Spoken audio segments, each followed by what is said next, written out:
Welcome back to Manly Lifestyles. I'm your host, Kevin Manley. So excited you are here. We're going to jump right in. Again, God has told me in this year that God wants to restore and rebuild the voice of men in this hour, in this time, in this generation. So you are here for a purpose. You are not here by happenstance. I truly believe that. We're going to jump into this. Again, like and subscribe to the channel. A lot of good content here. You can go back through the years of content here. A lot of great stuff circling and revolving around manhood and how do we rebuild this institution within society. So let's jump right into it. We're going to talk about the why behind why men build things. Very important. You heard me speak last week, or actually 2 weeks ago, about the outcomes, the things that men build, right? The how-to, the step-by-step of how to build certain things. I want to talk about the why because I think the why is very important because I believe God set it in the heart of men to build. One of the most interesting things I love about God and his creative order is the intricacies and the vastness of all of the creatures that he's created. I love seeing different things, whether it's on Natural Geographic or these various shows that will just show different animals or different insects, whatever, but you can see all the different specifics, so specific about each individual animal.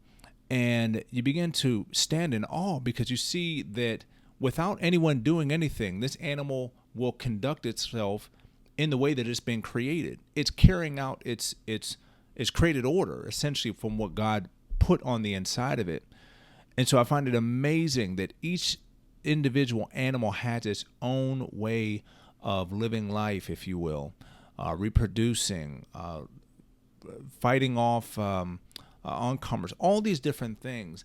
And then you begin to consider man, and you begin to ponder and allow God to speak to you and begin to ponder about what is it that you've set inside the heart of man that makes us so unique, above the created order, above animals, fish, and birds, and the sea. What is it you've set inside of man? And I believe that's what we'll jump into here today, because I believe that there's something that God has put in man, specifically men, that we are to do that's specific to us. It's not for women, it's for men to do. And that's something I believe God has outlined within his word. And we'll see that here. So you can see different examples. I believe God has set it in us to build things. Now that's building family, that's building career, that's building generations, that's building societies. There's various aspects of what men can be building, and we have to have something that we're building towards. This is the reason why we see so many men who are lost and don't know that they're lost, but they've been swallowed up into various things because they've not had anything to look forward to. They don't have the thing to build towards. And so you can easily get caught up in video games, you get caught up in women, you get caught up in job, you get caught up in all these things, and they go on for years and years, decades, and you look up and you think, what have I produced? Nothing has been produced. That's where we stand as a society. We have men who are producing nothing, men who are squandering lives, men who are putting their effort into things that it will not last. This is not an accusation.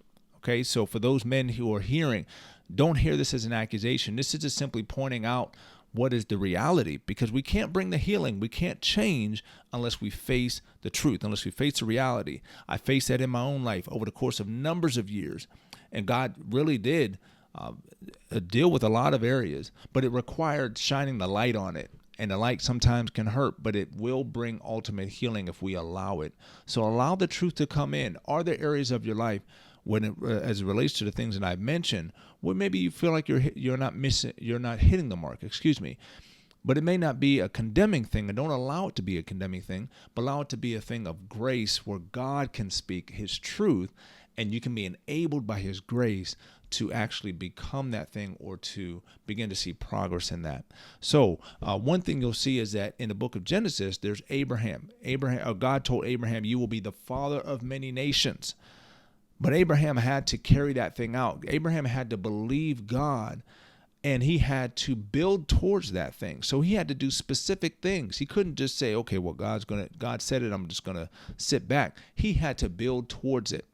And so we see that as he built towards it and as he put the effort in that direction, the generations were impacted. He sowed himself into it to the point where he said, even as he went into the land, he understood the promise. He understood, he held to it, he clung to it because he understood what God was saying was going to come about. And we see the generations that came after him. So he was building towards that generational promise that God had given to him.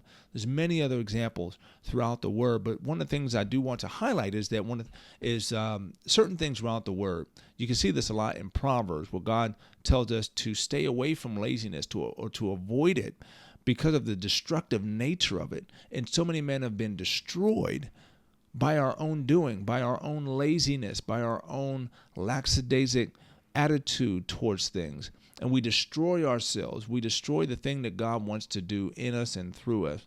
So it's very important that we are building towards something. Young men, you need to be building towards your future. That means at a certain age, the Bible talks about when I was a child, I thought like a child, I reasoned like a child. But when I became a man, I put away childish things. That means that at a certain stage of your life, you will have to make a conscious decision. No one else can do it for you. You will have to make a conscious decision to say, I'm going to pursue X because this is the thing that God has placed in my heart to do. Not just simply living life to live life.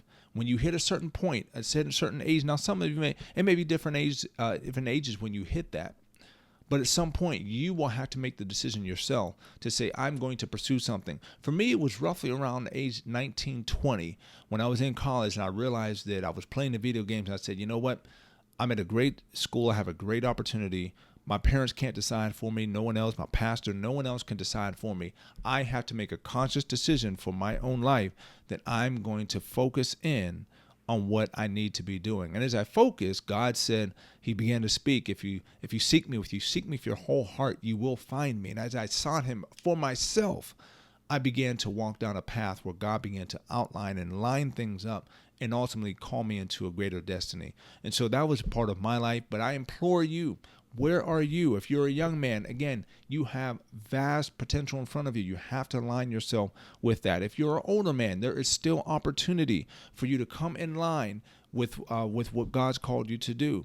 If you are a man who's maybe in your early 20s and you're thinking, I want to get married, that means you have to build towards something. Your wife, a potential spouse doesn't want your lazy butt, right? She don't want your lazy butt who just want to sit around and do things. They want a man. So that means you have to build towards that. You have to build towards that. What does that mean? That means that you have to find a job. You have to be reliable on that job. You have to be someone who can be competent, incredible, and have great character in your job. All of these things take time to build, and you have to build towards that. You have to put the time, the effort in so that you can be the quality man that she wants, and you can also receive the gift that God wants to give you. Okay, so these are things you have to build towards. And then you have to think, okay, well, we can't just be living in a shack.